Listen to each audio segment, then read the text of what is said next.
Meus irmãos, é um privilégio estar com vocês aqui, podendo ministrar aula. Como os irmãos sabem, nós temos, com a graça de Deus, acompanhado os nossos jovens, lá na classe dos jovens. E naquela ocasião em que o reverendo Alex não estiver aqui conosco, nós vamos, pela graça de Deus, ter oportunidade de compartilhar com os irmãos esse estudo sequenciado que temos realizado nesse documento importante da nossa fé, da nossa confessionalidade reformada, que é a Confissão de Fé de Westminster. Em uma outra ocasião, tempos atrás, nós já tivemos a oportunidade de ressaltar a importância dos nossos marcos de fé, da nossa confessionalidade bíblica reformada, porque ela dá segurança para a igreja, né? O ideal, irmãos, era que em qualquer igreja presbiteriana do Brasil que você chegasse, você encontrasse nesta igreja a expressão do ensino bíblico conforme ele é entregue por nós nessa boa confessionalidade, a confessionalidade reformada. Então, vamos colocar assim que as confissões, os credos, são expressões da fé ortodoxa, da fé bíblica, da fé genuína que foi entregue para nós. E como é bom, viu, irmão, você ter a noção de que aquele ensino que está sendo entregue para você é um ensino saudável, é um ensino precioso, é um ensino de acordo com a verdade das Escrituras. Se você parar para pensar que uma das formas de engano de Satanás é justamente fazer o quê? Misturar a mentira, colocar uma pitadinha de mentira em meio à verdade, porque quando o erro chega para a gente de uma forma muito clara, somente nós que somos criados em uma igreja que preza pela exposição bíblica, quando o erro chega, você já sente logo, né? O seu ouvido já dói, não é assim? Alguém fala alguma coisa assim estranha, você, opa, tem alguma coisa errada por aí. Agora, quando o erro está imiscuído, está misturado ali com a verdade, fica mais difícil, né? Quando ele parece, aquele erro que parece ser verdadeiro, essa questão é a questão mais perigosa, mais danosa. A gente não consegue perceber com tanta claridade. E o que mais se tem por aí hoje, irmãos, é gente professando ensinar a verdade, mas essa verdade bíblica, não de acordo com aquilo que nós cremos, mas toda maculada, manchada por erros. E aí, então, a boa confessionalidade, ela vai nos ajudar a trilhar em um caminho seguro, em um caminho em que nós podemos descansar no fato de que Deus tem cuidado do seu povo, tem alimentado o seu povo genuinamente com a palavra de Deus. Então, nós estamos estudando a Confissão de Fé de Westminster e, particularmente, nós estamos lidando com o capítulo número 6. No capítulo passado, número 5, nós estudamos, e aqui eu falo com tranquilidade porque nós estamos tentando deixar a classe dos jovens em um andamento igual à classe aqui dos adultos, então é isso que nós estamos vendo por lá também. Nós estudamos no capítulo 5 a providência, e vimos aquele ato por meio do qual Deus governa todas as coisas. Hoje nós vamos dar continuidade ao estudo que estamos fazendo no capítulo 6, que está versando, meus irmãos, sobre a queda do homem, o pecado e o castigo por esse pecado. Nós vamos ler a seção 1 e depois dessa leitura nós vamos orar. Eu vou ler apenas essa seção 1 inicialmente, por quê? Porque foi justamente esta seção que foi abordada pelo nosso pastor no domingo passado. Ele expôs essa seção para vocês, na verdade ficou ali e eu tive cuidado de assistir aqui a aula para saber direitinho o que foi que ele falou, onde foi que ele parou, inclusive vi as dúvidas de vocês, as perguntas que foram feitas, e vamos retomar aqui a leitura dessa sessão 1 e caminhar, se Deus nos permitir, até a sessão 3 ou sessão 4 aqui no dia de hoje, tá bom? Então feche seus olhos mais uma vez aí, curve a sua fronte, vamos pedir que Deus nos auxilie nesse estudo. Senhor Deus, Pai amado, nós louvamos o Teu nome, Te bendizemos e queremos Te pedir, Senhor, que o Senhor nos alimente por meio deste importante documento que revela verdades bíblicas preciosas para os nossos corações, que nos dá segurança de que aquilo que temos recebido na Tua igreja, ó Deus, é um ensino conforme a boa palavra de Deus. Abençoa o Teu povo essa manhã. Ó Deus, nós precisamos realmente conhecer da nossa situação, quando estamos estudando o Catecismo de Heidelberg, ó Deus, como tu sabes, nas quartas-feiras, que também é outro importante documento da nossa confessionalidade, vimos lá o nosso estado de pecado. O Catecismo fala de um estado de miséria, como orou o presbítero Rafael hoje, Senhor. Realmente, Senhor, em pecado, ó Deus, a nossa situação, uma situação de miseráveis pecadores, Senhor. Então, ajuda-nos a entender essa situação, para que compreendamos, ó Deus, aquilo que o Senhor fez por nós, o tamanho da manifestação, ó Deus, do Teu amor, da Tua graça e da Tua misericórdia para conosco, para que, movidos por gratidão e em amor, vivamos vidas, ó Deus, que venham a Te agradar. Nós oramos assim agradecidos em Cristo. Amém. A seção diz assim, meu irmão: nossos primeiros pais, seduzidos pela astúcia e tentação de Satanás, pecaram ao comer do fruto proibido. E aqui nós vimos isso, né, irmãos? Vimos particularmente aqui o texto de Gênesis 3, 12 e 13. Gênesis 3 diz assim: então disse o homem: a mulher que me deste por esposa, ela me deu da árvore e eu comi. Disse o Senhor Deus à mulher: que é isso que fizestes? Respondeu a mulher: a serpente me enganou e eu comi. Então, vimos a queda e vimos aquela transferência, né, de culpa. A ideia de que, depois que a gente pecou, ficou muito fácil colocar a culpa no outro, né? Depois do erro. Jean-Paul Sartre tem uma frase, ele diz assim: o inferno é o outro. Depois da queda, Senhor, Adão coloca logo a culpa no outro, né? Foi a mulher que o Senhor me deu. Então, se a culpa não é da mulher, é do Senhor que me deu essa mulher que fez isso. Então, veja, a serpente também tentando ali, e eu vi as perguntas que vocês fizeram com relação a isso, como é que era a serpente, se foi a mulher, por que botam a culpa na mulher, isso aí tudo já foi devidamente respondido aí pelo nosso pastor no domingo passado. Então, nossos primeiros pais, seduzidos pela astúcia de Satanás, pecaram ao comer do fruto proibido. E então, a primeira seção segue dizendo: segundo o seu sábio e santo conselho, foi Deus servido permitir este pecado deles, havendo determinado, ordenado para a sua própria glória. E aqui, irmãos, é que começa às vezes a ter dúvidas na gente. Porque ao tratar aqui, segundo o seu sábio e santo conselho, foi Deus servido permitir esse pecado deles, havendo determinado ordená-lo para a sua própria glória. Aí começa a ter a dúvida. Por que, pastor, começa a ter a dúvida? Vem cá, pastor, foi então Deus fez com que o homem pecasse? Deus ordenou? Não tinha jeito? Não é? E aí o pastor Alex fez também uma exposição na aula passada. O pai latino, Agostinho de Hipona, vai dizer que o homem era passível de não pecar, como bem nosso pastor nos ensinou. Sim, Adão pecou porque ele quis pecar. Adão foi criado, lembrando do que o pastor falou no domingo passado, com a possibilidade de não pecar. Por quê, irmãos? Porque ele tinha o que o pastor falou aqui de liberdade ou de livre-arbítrio. Livre-arbítrio. Tecnicamente falando, e aqui o pastor trouxe o conceito para vocês, mas vamos relembrar, tecnicamente falando, que a gente vê em sala de aula aqui no seminário. O que é livre-arbítrio? O que é livre-arbítrio, irmãos? É o quê? Poder de escolha. Está ali. É um poder de escolha realmente, mas tem uma coisinha, tem um pouquinho mais do que isso.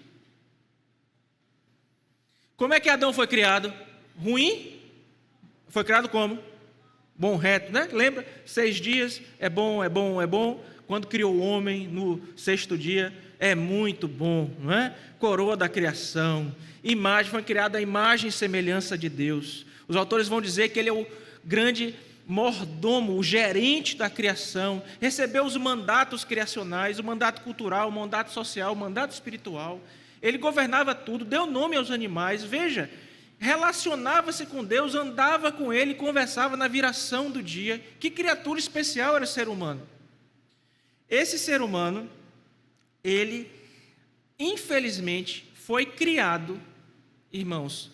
Infelizmente, o quê? Em que sentido? Ele foi criado com a capacidade de fazer uma escolha contrária a essa natureza dele. A natureza dele era reta, era santa. Adão não tinha o que nós vamos estudar hoje, que eu e você temos, é uma inclinação má no coração para pecar. Adão não tinha essa inclinação. Adão foi criado reto, andava com Deus, relacionava-se com Ele, falava com Ele na viração do dia. Santo, muito bom, eis que é muito bom. Só que ele tinha a capacidade de fazer uma escolha contrária a essa natureza santa dele. Isso nós chamamos de livre-arbítrio. A capacidade de fazer uma escolha contrária à sua natureza. Quando nós hoje olhamos para essa questão do livre-arbítrio, nós não temos, vamos colocar assim para não gerar dúvida em ninguém. O homem sem Deus tem livre-arbítrio? Não tem. Por que não tem depois da queda? Porque agora ele é escravo do pecado. A natureza dele é má. Ele tem condição hoje, o homem sem Cristo aí fora, de fazer uma escolha contrária a essa natureza má dele? Não tem. A Bíblia diz que ele está morto. É um zumbi, morto em delitos e pecados. Tem condição de escolher? Não tem. Não tem nenhuma. Para que ele escolha a Deus, o que é necessário que ocorra, irmãos? O Espírito Santo venha, abra os seus olhos, modifique a sua mente. Aí a gente vai estudar a doutrina da salvação, né? O Deus que elegeu desde toda a eternidade vai agora converter aquele irmão. A conversão, aquele filho, né? A conversão tem dois momentos próprios. A conversão tem a fé e o arrependimento. Fé e arrependimento marca ali aquele momento inicial, uma moeda de duas faces. Fé e arrependimento vêm juntos. Aquela pessoa é chamada eficazmente. Nós conhecemos isso também como graça irresistível, como vocação eficaz. São termos iguais. Ele é eficazmente chamado, ou seja, Deus opera de fora, chamando ele, e opera dentro, regenerando ele. E aí a pessoa vai poder ouvir a voz e responder à voz de Deus. Então veja, o homem comeu, morreu, não tem mais capacidade de fazer uma escolha contrária à sua natureza. Ele é totalmente dependente de Deus para escolher qualquer coisa boa com relação à salvação. Tranquilo até aqui, não é, irmãos? Muito bem. Veja que Adão foi lá e comeu. Quando ele comeu, ele pecou.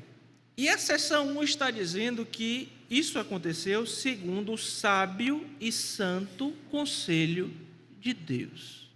Você crê que Deus pode se enganar? Você crê que Deus fala, rapaz, Deus não devia ter permitido que... E preste bem atenção na palavra que eu estou dizendo aqui, tá? Permitido. Deus não devia ter permitido que Adão caísse. Isso ocorreu por quê? Por causa que Deus quis, segundo o seu santo e sábio conselho. Ele quis assim. E o texto continua na seção 1. Foi Deus servido permitir em esse pecado deles, havendo determinado ordená-lo para a sua própria glória. E aí a dúvida que pode surgir é a seguinte: tá, pastor, então foi Deus que forçou Adão a pecar? De jeito nenhum. Logo que eu cheguei aqui na igreja, a gente começou a estudar Tiago, não foi? E nós vimos lá que Deus a ninguém tenta. Ele não pode ser tentado pelo mal e ele a ninguém tenta. E vocês viram aqui como pastor, quando estudaram a sessão passada, que é a sessão de providência, que Deus governa todas as coisas justamente de modo tal que Ele não vai forçar ninguém a pecar. É a pessoa que pela sua própria vontade peca. Judas é chamado de quê? O vaso de ira preparado para isso. Poxa, pastor, mas se ele for um vaso de ira preparado para isso, e Se ele está ali preparado, mas não foi, então foi Deus que colocou? Não foi, irmãos. E é isso que às vezes dá um nó na cabeça da gente, que a gente não consegue entender plenamente, porque vem aquela tensão que o pastor falou para vocês.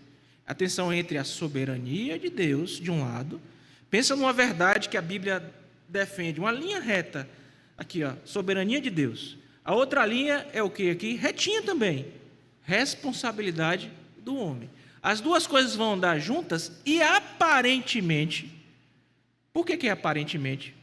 Porque é apenas por causa da nossa compreensão limitada. Elas aparentemente parecem se contradizer, mas é uma contradição aparente. Por quê? Porque a Bíblia nos revela que essas verdades andam juntas sem se contradizer, porque Deus não é contraditório. Eu quero ver isso na Bíblia. Então, por favor, abra sua Bíblia aí em Filipenses capítulo 2. Porque está dizendo aqui que foi segundo o santo conselho da vontade de Deus, que Deus o quê? Permitiu, havendo determinado, ordená-lo para a sua própria glória. Ô pastor, como é que eu vou entender isso aí, pastor? Vamos ver aqui agora. Filipenses capítulo 2. Nós vamos ler os versículos 12 e 13.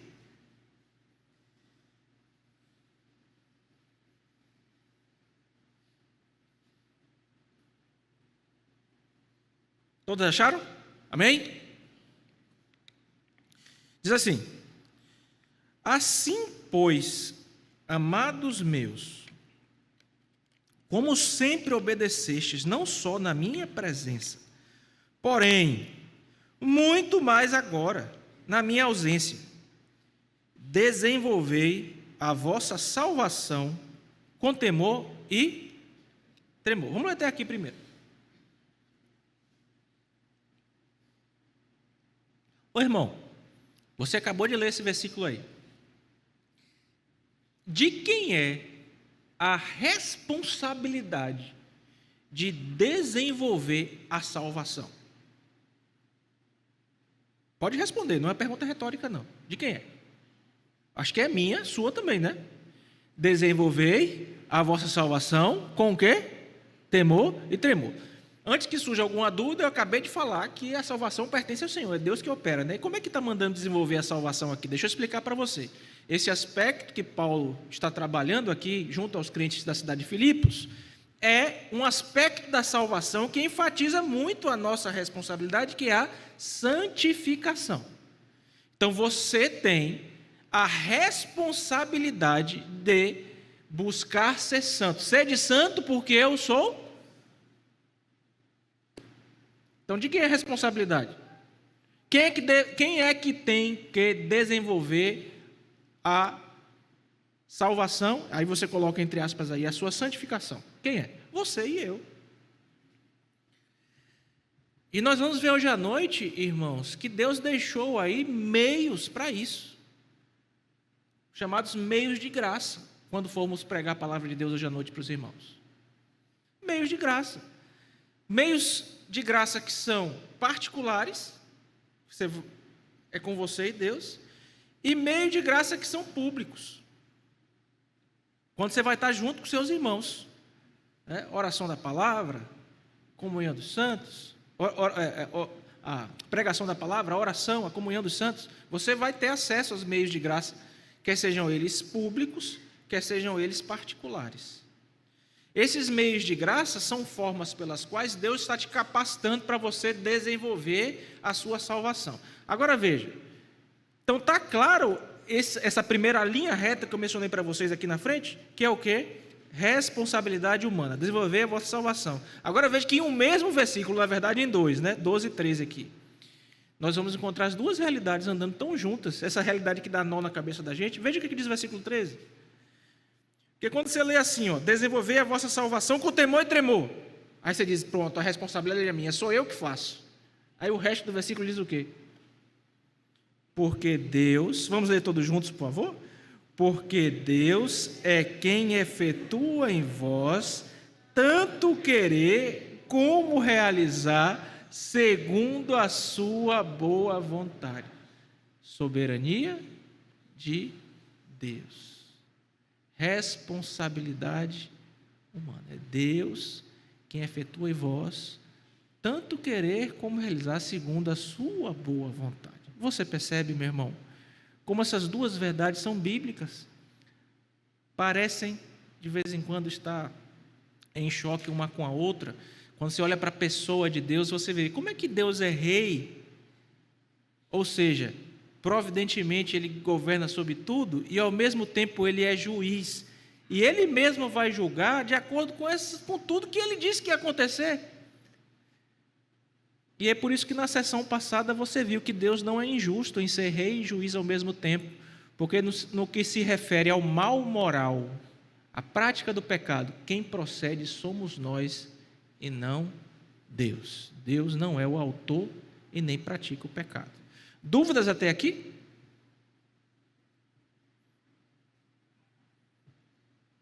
Alguma pergunta?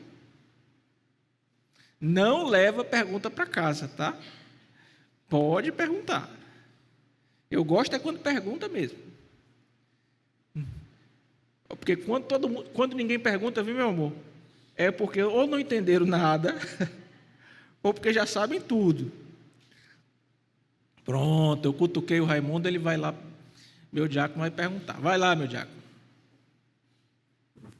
Pastor, nesse aspecto aí, já que primeiramente veria a responsabilidade do homem, não daria ênfase, então, para o homem tomar essa decisão, sendo que segundo depois é que o texto fala a questão de Deus? Não, a ordem aqui em que está escrito não geraria uma interpretação nesse sentido, a não ser que ela fosse muito forçada mesmo, né? Porque você sabe que quando o cidadão quer forçar o texto bíblico, infelizmente isso acontece muito, viu, meu irmão? Essa é uma excelente pergunta. Por quê? Porque a pessoa está lá amarrada com o erro, e para defender o erro, ela vai pegar os textos bíblicos e vai ir forçando o texto bíblico para dizer o que o texto não diz. O que o texto está dizendo é que nós temos aqui responsabilidade e que Deus é soberano em todas as coisas. Tem um princípio, que é o princípio da hermenêutica, principal para o crente. Quando você vai lá ler a Bíblia, qual é o princípio para interpretar a hermenêutica bíblica? O principal, você deve assim, poxa, eu vou me aproximar desse texto aqui. Qual é o elemento mais importante da interpretação que você tem que ter em mente? Chama-se analogia da fé. Sabe o que é? A Bíblia interpreta a própria Bíblia. O que é que isso significa? Textos mais difíceis sempre devem ser interpretados à luz de textos mais fáceis, que falam aquela mesma verdade. Então, quando há uma aparente dificuldade ali, você vai para os textos mais fáceis e diz, olha, então esse texto mais difícil significa isso aqui, porque todo o restante da Bíblia está ensinando isso. E assim você, obviamente, vai permanecer fiel na sua firme convicção de que a Bíblia não erra, não contém erros, porque é a palavra de Deus. Então, foi uma boa pergunta, meu irmão, mas não dá margem não para esse tipo de interpretação. Muito bem, essa foi a sessão 1. Pode falar, meu irmão, tem mais uma pergunta aqui à frente. Por favor, alguém traz o microfone aqui. Levante o braço, por favor, irmão, para que o diácono possa observar.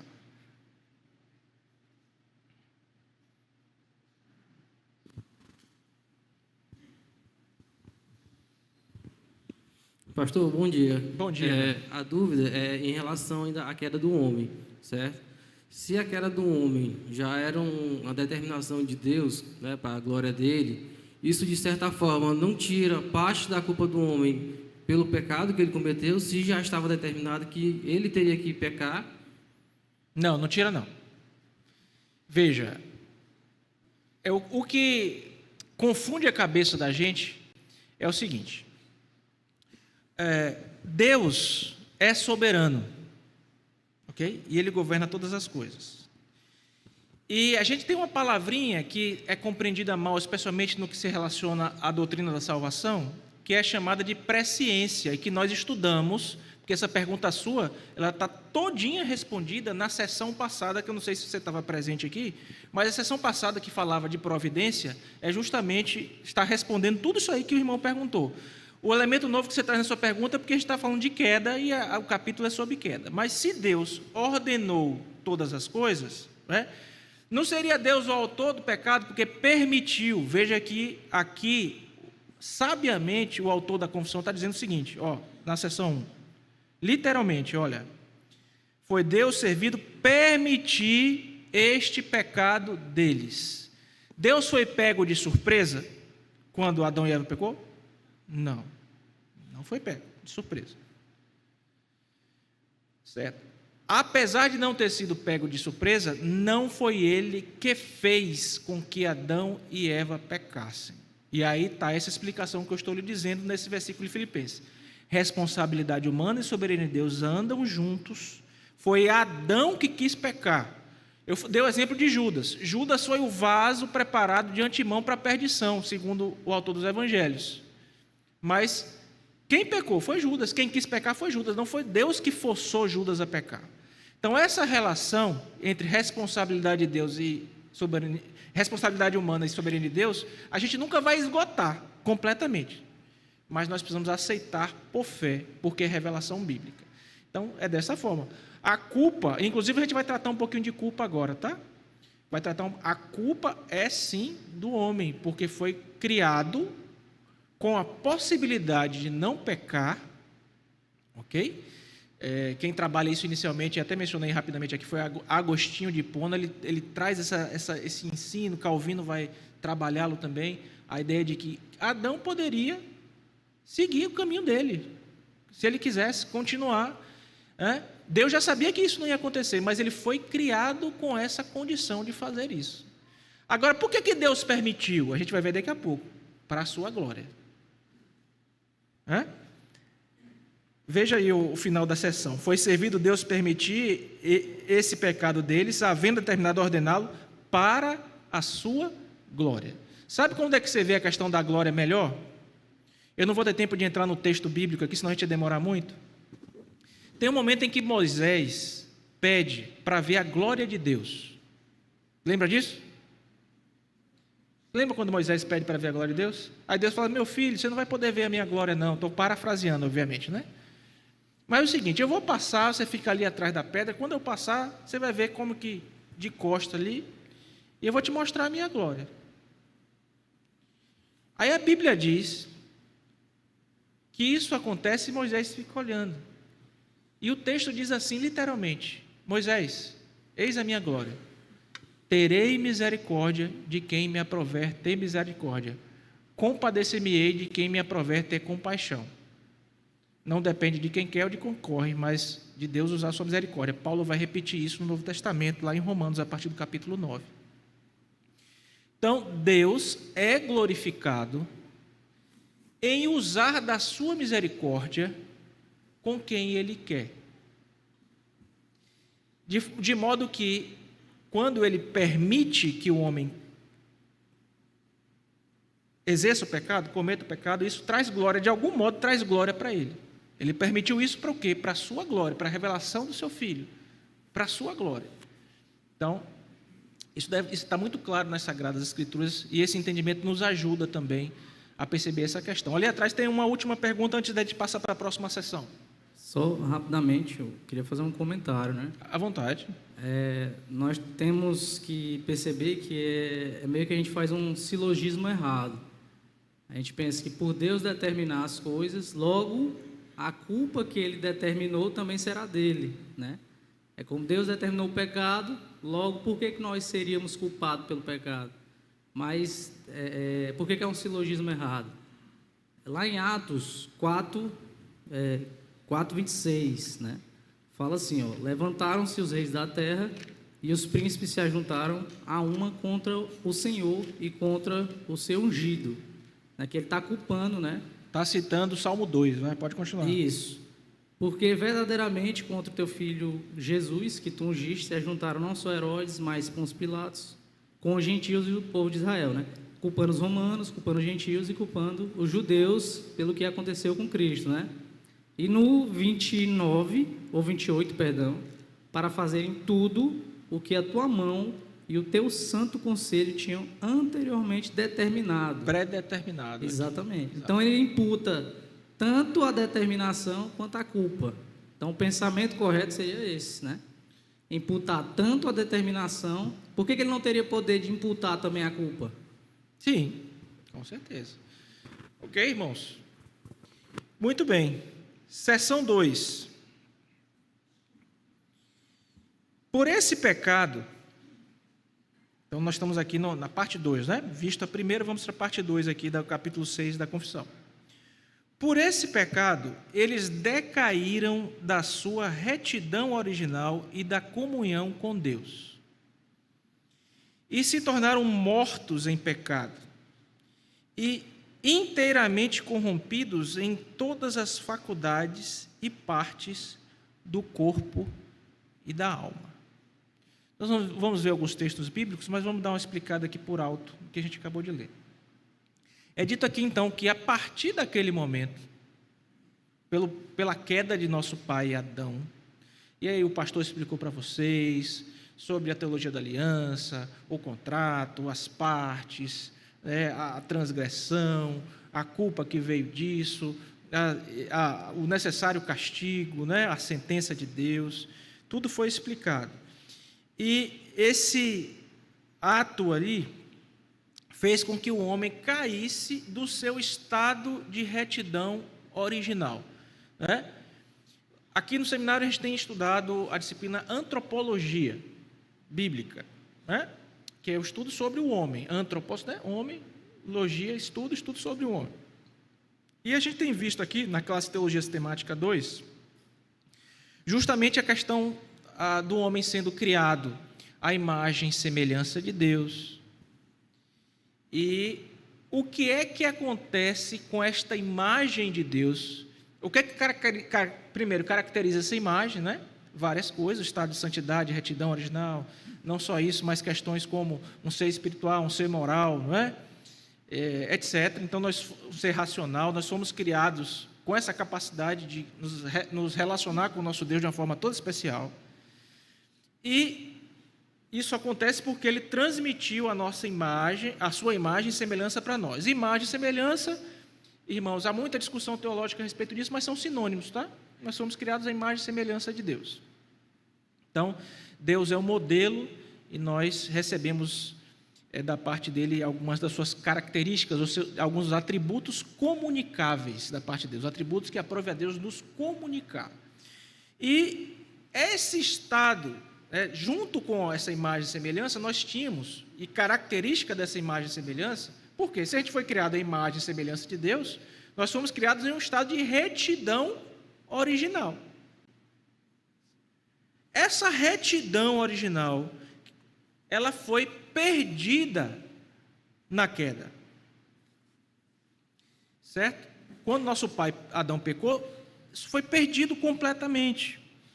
E assim o homem se tornou um morto em seus delitos e pecados. Lembra que o reverendo José falou no domingo passado, das 3 características da morte aqui? Alguém fez uma pergunta para ele, ele falou lá sobre a morte física, falou sobre a morte espiritual e falou sobre a morte eterna, a segunda morte.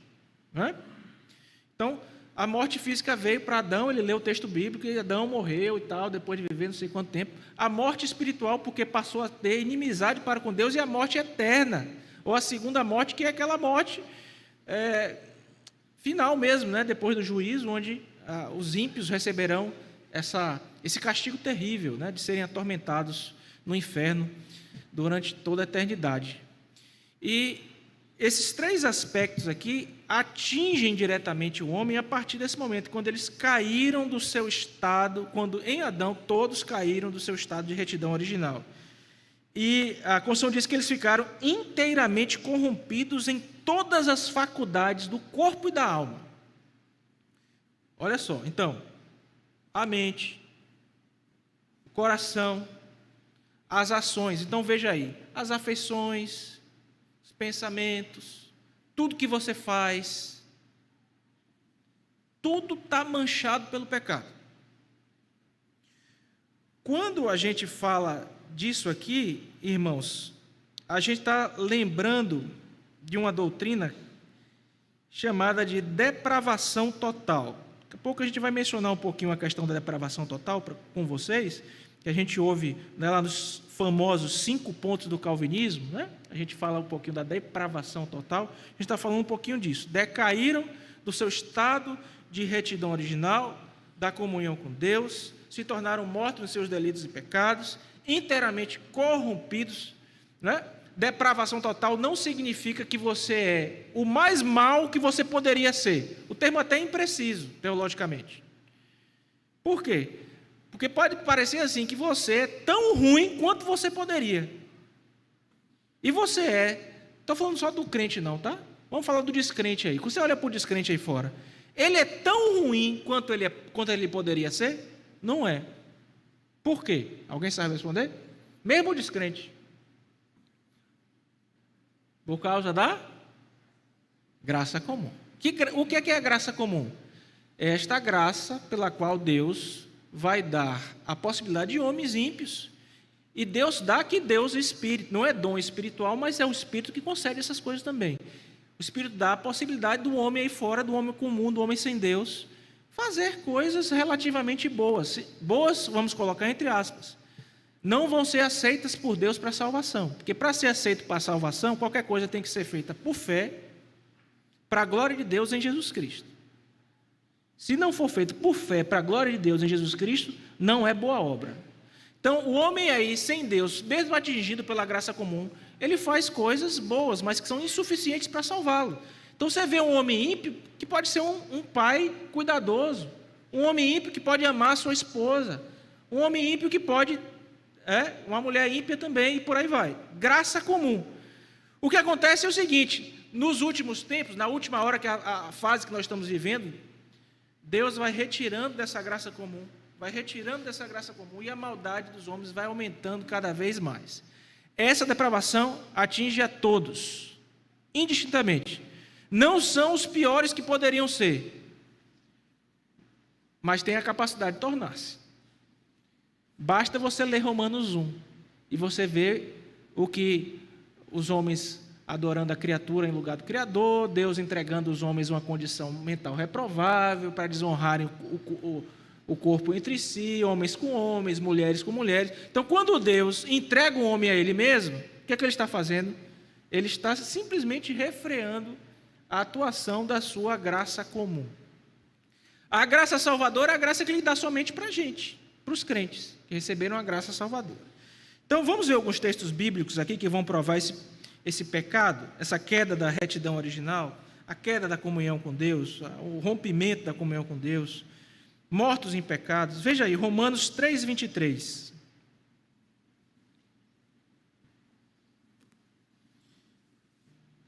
Eu não vou destacar em Romanos 3:23 ainda o caráter universal do pecado e aquilo que a gente estuda em teologia chamada transmissão do pecado de Adão para toda a raça humana.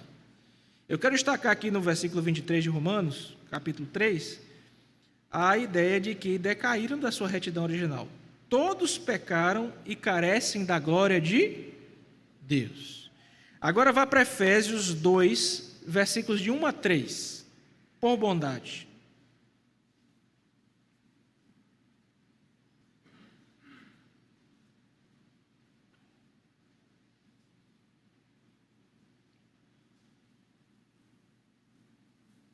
Esse texto é maravilhoso, né?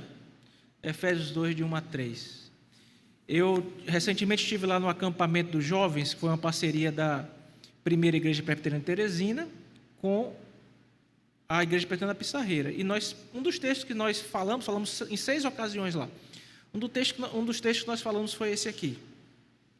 Eu costumo dizer que isso aqui é a tomografia computadorizada do ser humano. Então, o cabra entra ali numa máquina e vai dizer, quem é o ser humano? É isso aqui, o ser humano é desse jeito aqui. O que acontece, a realidade espiritual do ser humano é essa. Veja aí comigo. Ele vos deu vida, estando vós o quê? Mortos nos vossos delitos e pecados, nos quais andastes outrora. Andando como, irmãos? Segundo o curso desse mundo, em primeiro lugar. Segundo o príncipe da potestade do ar. Quem é o príncipe da potestade do ar? Uma referência a Satanás, tá, irmãos?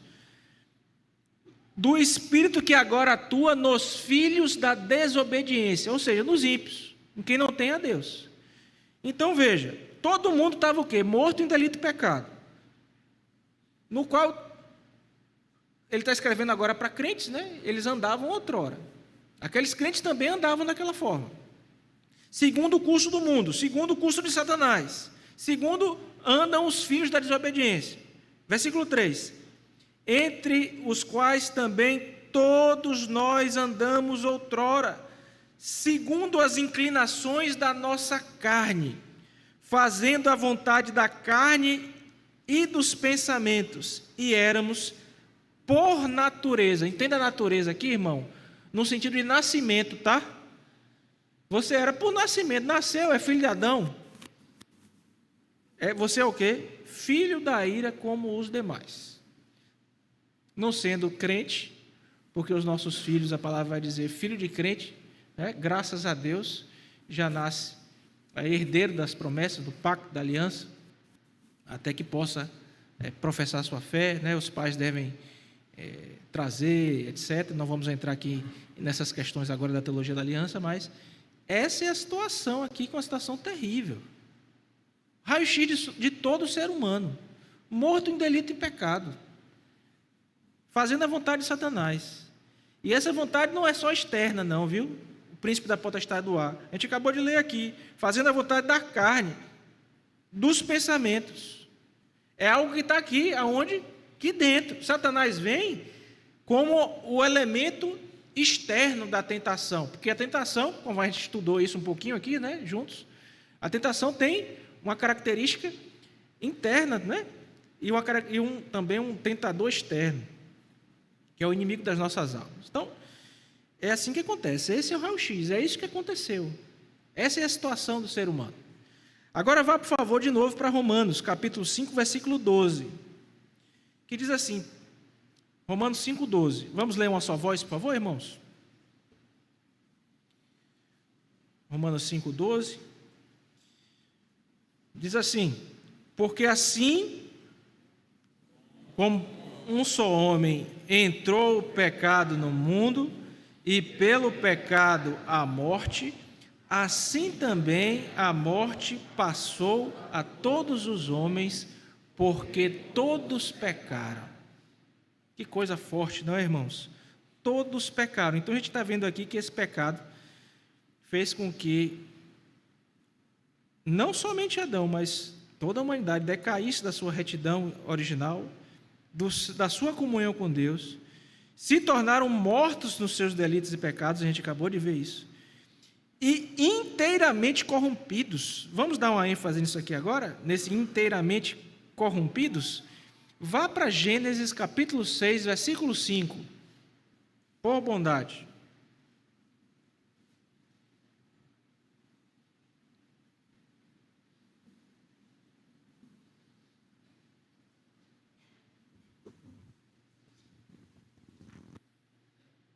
Viu o Senhor que a maldade do homem se havia multiplicado na terra, e olha aqui o que está dito, irmãos, e que era continuamente mal todo desígnio do seu coração. Para pensar aí. Continuamente mal todo desígnio do coração. É um estado de depravação mesmo. E o pior é que a gente ainda ouve por aí assim, ô pastor, eu fiz aquilo porque aquilo ali estava no meu coração. Meu irmão, você não, a Bíblia diz assim, que a paz de Cristo seja o árbitro do quê? Do vosso coração. Não é o seu coração ser o árbitro da sua vida. É a paz de Cristo ser o árbitro. O que é o árbitro? Pode, não pode, é o juiz. Quem é que tem que arbitrar no nosso coração, mandar no nosso coração? Cristo. Seu coração, irmão, é enganoso. Quer ver? Jeremias, capítulo 17, 9. Veja aí o que a Bíblia fala a respeito do seu coração.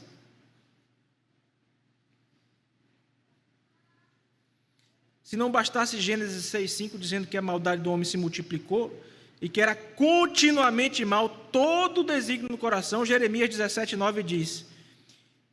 Vamos ler uma só voz, por favor, irmãos? Quando você achar, vou dar um tempinho para você achar, Jeremias 17:9.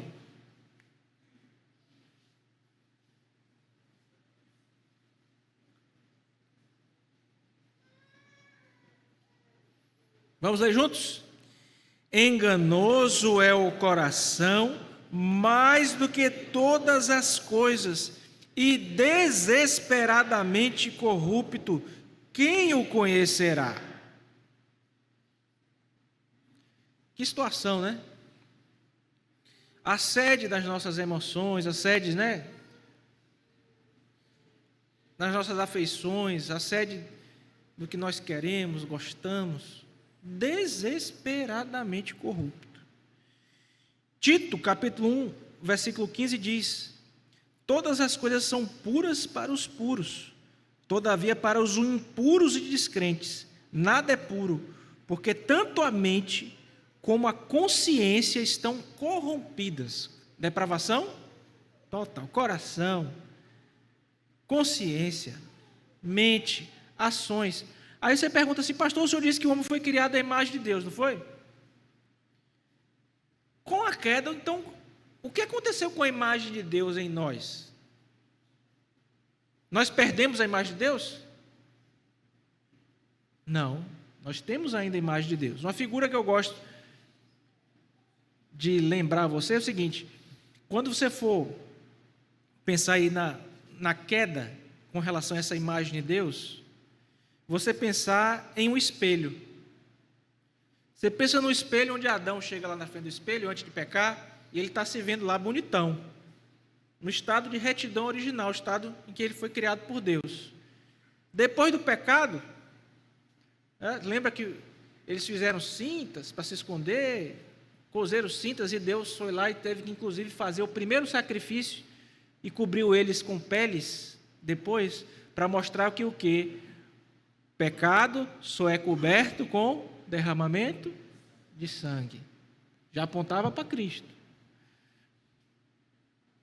Quando Adão chega agora, depois do pecado, na frente do espelho, ele vai ver como que um espelho, pega uma pedra e joga no espelho, ou naqueles vidros um pouco mais fortes, que o vidro estilhaça todo. Então ele vai chegar na frente do espelho, a imagem vai estar lá toda, continua sendo imagem, mas uma imagem toda deturpada,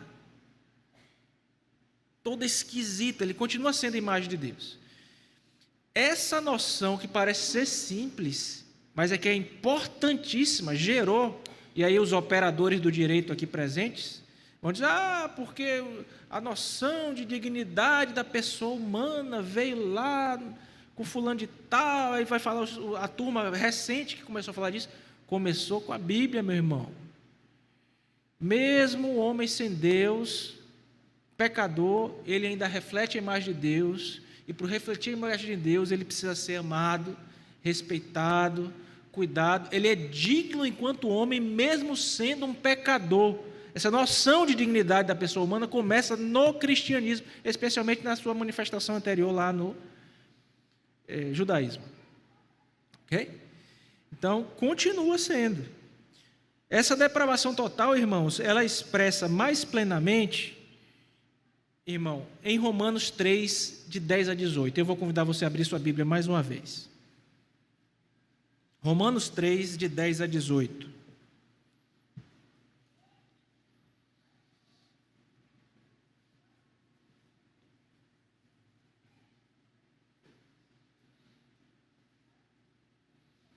Eu vou ler, você vai observar aí na sua Bíblia, por favor. Como está escrito: não há justo, nenhum sequer.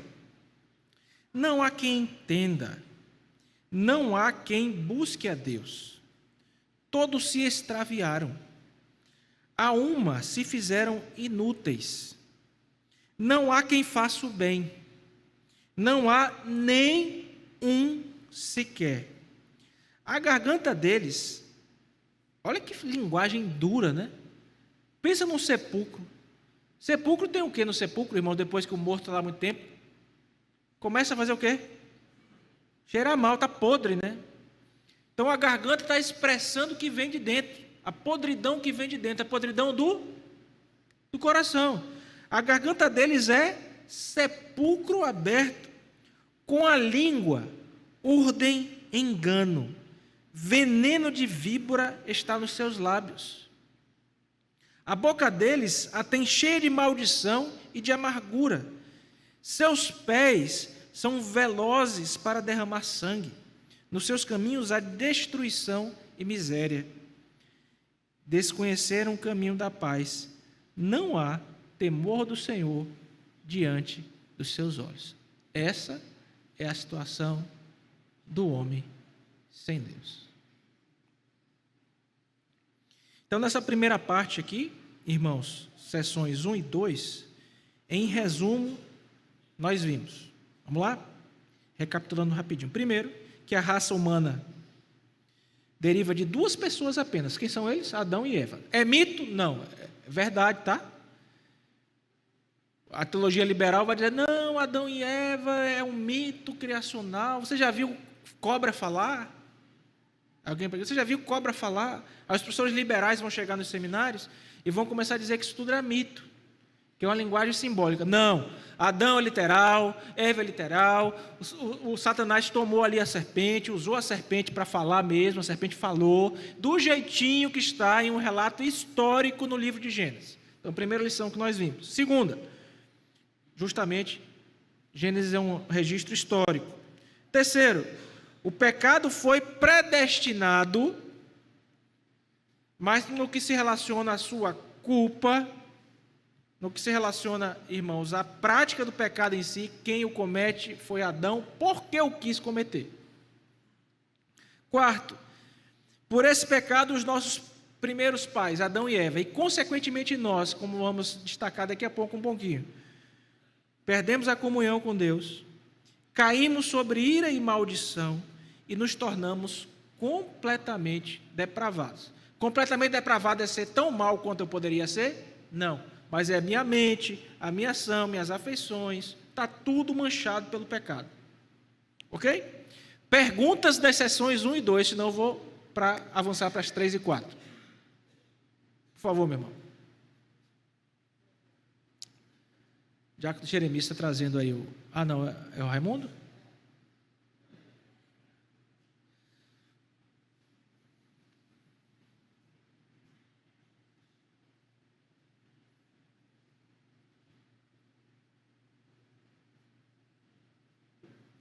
Empurra para cima o botãozinho.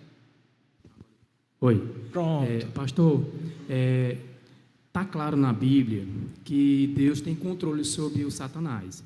E isso fica bem evidente lá em Jó. Quando a serpente lá no Éden, ela tenta Adão, foi Deus que fez aquela ação para que ele fizesse aquilo, aquela tentação contra Adão? Não. Não foi Deus que fez. Irmãos, assim, eu costumo falar em sala de aula, é uma postura minha, tá? Eu estou explicando isso para chegar na sua resposta. Que eu não valorizo o que é chamado de teologia especulativa. Você tem noção, teve um período do estudo teológico, chamado escolasticismo protestante, que os caras começaram a discutir qual foi o caminho que Satanás tinha feito pela terra antes de tentar Jó. A Bíblia revela isso. Ela deve ter passado por ali, tem uns cantos que ele deve ter passado mesmo, irmão, para ficar mais tempo por lá e tal, né? Então, assim, qual é o princípio para a gente? O que a Bíblia não revela, a gente o que a Bíblia revela, a gente abraça, pratica, não é assim? Então, veja, se Deus, a sua pergunta é se Deus fez com que Satanás fizesse aquilo, não. Outra coisa, nós não temos alguns textos bíblicos que vão falar sobre a queda de Satanás, que foi também uma coisa tratada pelo pastor na aula passada aqui, rapidamente ele abordou com vocês. Mas Satanás, o que ele estava fazendo ali? Justamente tentando a humanidade naquilo que ele mesmo experimentou. Ok? Naquilo que ele mesmo experimentou. Que a Bíblia não revela muito. Como foi que aconteceu, que Satanás caiu e tal. A Bíblia não revela muito a respeito disso. Nós sabemos, sim, que ele pecou, que alguns dos anjos caíram junto com ele. A revelação é muito específica sobre isso, lá em Apocalipse, lembra? Ele tratando aí de 1/3 dos anjos que são arrastados, etc. E que esses anjos são caídos, são demônios que estão todos a serviço, são essas potestades que a gente viu em Efésios, aqui capítulo 2. Agora, não podemos dizer que foi Deus que, por assim dizer, agiu por meio de Satanás, apesar dele ser um servo. O entendimento tem que ser muito parecido do que aconteceu com Adão. Tá? Do que aconteceu com Adão. Então, não podemos dizer que foi Deus que pecou por meio de Adão, assim como não podemos dizer também que foi Deus que fez. Porque no que se relaciona ao mal moral, ao pecado, esses agentes, eles são os responsáveis, não Deus. Ok? Mais alguma pergunta, irmãos? Seção 1 e 2, Marcelo?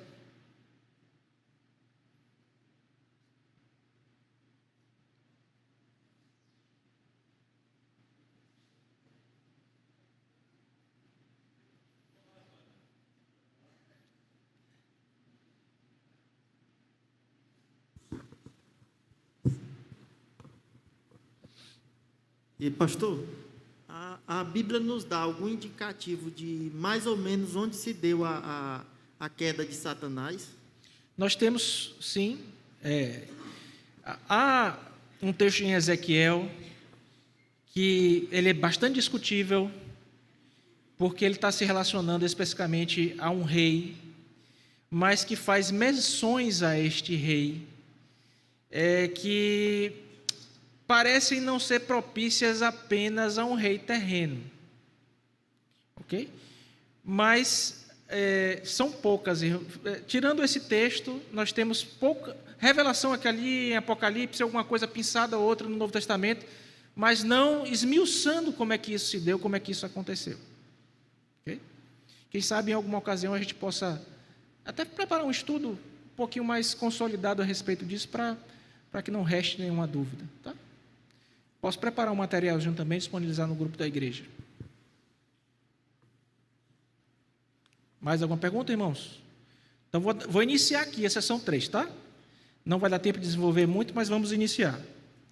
Com a graça de Deus, o pastor trabalha ela aqui no próximo encontro. Sessão 3. Sendo eles, ou seja, Adão e Eva, o tronco de toda a humanidade, o delito de seus pecados foi imputado a seus filhos. E a mesma morte em pecado, bem como a sua natureza corrompida, foram transmitidas a toda a sua posteridade, que deles procede por geração ordinária. Então, o que é que está dizendo aqui? Que a humanidade toda caiu em Adão. E que o pecado de Adão vai ser imputado em todos os filhos de Adão. Irmãos, nem sempre se compreendeu isso de forma tão clara. E eu queria que você entendesse a bênção que você tem em viver depois de 2000 anos da vinda do nosso Redentor, um pouco mais do que isso. De desenvolvimento teológico que você tem até aqui. Tinha muita concepção errada a respeito disso. A respeito do que, pastor? De qual é a relação entre o pecado de Adão e o pecado da raça. Qual é a relação entre o pecado de Adão e a minha vida? Por quê? Porque nem sempre a igreja, no seu desenvolvimento, no seu caminhar histórico, obviamente ela teve que amadurecer, estudar, entender as doutrinas, nem sempre ela teve uma boa relação, um bom conhecimento a respeito disso. Não é? Vamos ver os versículos aqui, porque quem sabe a gente dê tempo de falar um pouquinho também sobre essa perspectiva histórica. Atos 17, 26. Veja aí. Atos 17, 26. Diz assim, vou caminhar um pouquinho mais rápido. Quando você abre, eu já vou iniciando a leitura por causa do tempo. Se de um só fez toda a raça humana, A gente está falando aqui da questão federativa. O pastor tratou isso no domingo passado. Teologia federal, ou teologia da aliança. Adão é o nosso representante federativo, ou representante federal. De um só fez o quê? Toda a raça. Toda a raça estava nele, representada. Toda a raça estava em Adão, representada. Romanos 5,12 diz assim, você pode abrir também. Portanto, assim como por um só homem entrou o pecado no mundo, o pecado entrou por quem? Por um só homem, representante federal. Vocês viram, porque não foi Eva. Aí o pastor explicou, quando o homem pecou, Deus procurou quem? Foi Adão ou foi Eva? Adão. Por que foi Adão? Representante federal. Então, assim como por um só homem entrou o pecado no mundo e pelo pecado da morte, assim também a morte passou a todos os homens, porque todos pecaram. Certo? Então, vamos ver a profundidade disso. Salmo 51, 5. Salmo 51, 5. Eu nasci na iniquidade e me concebeu. Então já nasceu o quê, meu irmão? Pecador. A Igreja Católica vai dizer que isso aqui é porque a concepção, a relação do homem com a mulher é pecaminosa. Nada a ver. Está falando. Então já dei um exemplo aqui de a Igreja Católica, por exemplo, não acha que nós herdamos o pecado de Adão na forma como nós ensinamos para a igreja aqui. Tá? E tem outras expressões disso. Já vou mencionar algumas para vocês aqui. Teve um cidadão chamado Pelágio. Você já deve ter ouvido um pouquinho falar do Pelágio. O Pelágio, ele foi combatido por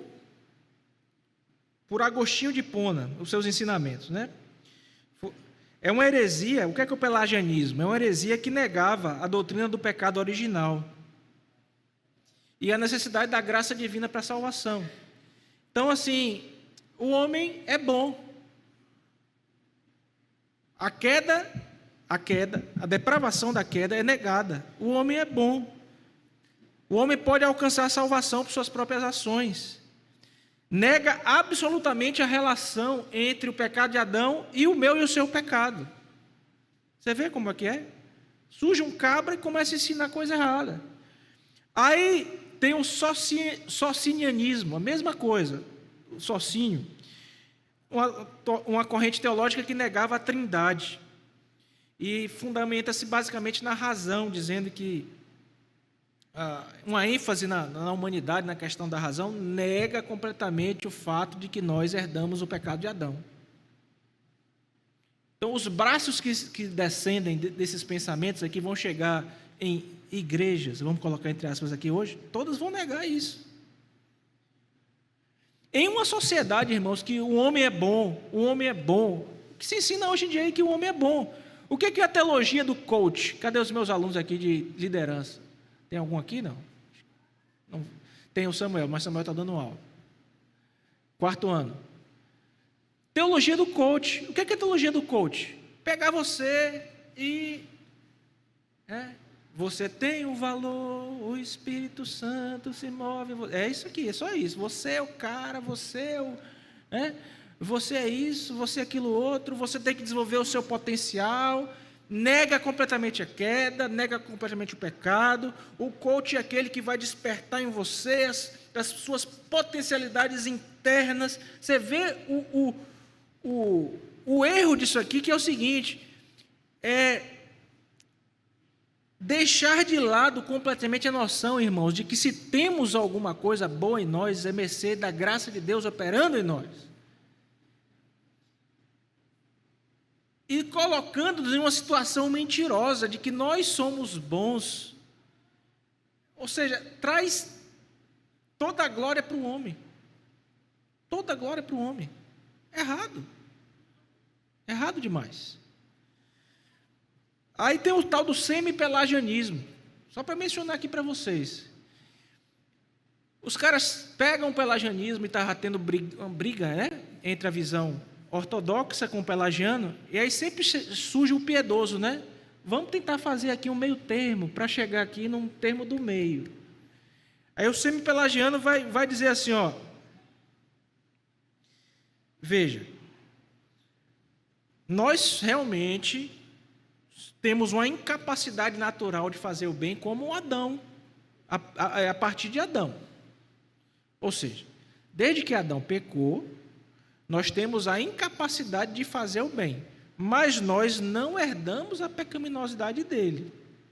O pecado dele é o pecado dele. O meu pecado é o meu pecado. Eu sou incapaz de fazer o bem realmente, isso eu herdei dele, mas não, o pecado dele não se relaciona comigo. Você está vendo, irmão? Eu comecei a aula dizendo que a gente tem que botar a mão para cima e agradecer a Deus por recebermos uma boa confessionalidade. O que é isso? Ter a noção de que o ensino que está sendo entregue para a gente é um ensino saudável. Porque a gente não costuma muito ficar ensinando as heresias que funcionam aí, que mostram aí para vocês, heresias históricas como essas. Quando você começa a ver essas heresias históricas, é que você percebe, Senhor, muito obrigado porque eu estou aonde estou. Porque tem gente que está sendo ensinado. Aí, por exemplo, que não herdou o pecado de Adão. Você já pensou a quantidade de implicações para a sua vida se você entendesse que você não herdou o pecado de Adão?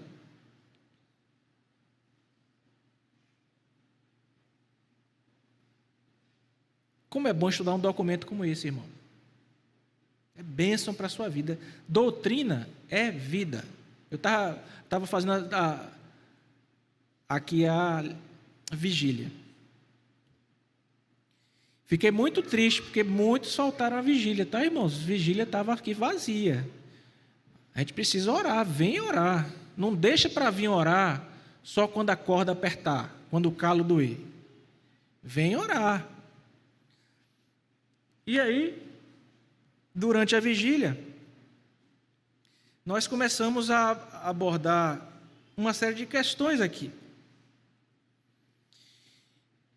E, meus irmãos, trabalhamos os chamados ali testes de vida nessa vigília, né? Testes que o apóstolo João vai entregar lá na primeira carta dele. Um dos testes que ele entrega na primeira carta dele às igrejas da Ásia Menor, ele entrega um teste do amor. Aquele que diz que serve a Deus e não ama o seu irmão é mentiroso, nele não está a verdade. O teste do amor social, né? O teste de uma vida santa. Aquele que diz que conhece a Deus e vive na prática do pecado, nunca o conheceu. E o teste doutrinário. Olha só, meu irmão. Teste doutrinário. Sabe o que é o teste doutrinário? Ele diz assim: aquele que diz que Jesus Cristo não veio em carne. Por quê? Porque tinha levantado um falso mestre lá, ensinando que Cristo não podia ter vindo em carne. Você vê como doutrina é vida? Um erro doutrinário, dizer que Cristo não veio em carne. A pessoa que fala isso não é crente. E quem está dizendo é a Bíblia, não é o pastor não, é a Bíblia que está dizendo. E aí o povo, quando é chamado para estudar doutrina, não quer estudar doutrina não, porque doutrina é chato. Aí não pode, né, irmão? Doutrina é vida. Essa confessionalidade aqui é vida, sendo trazida da parte de Deus para os nossos corações.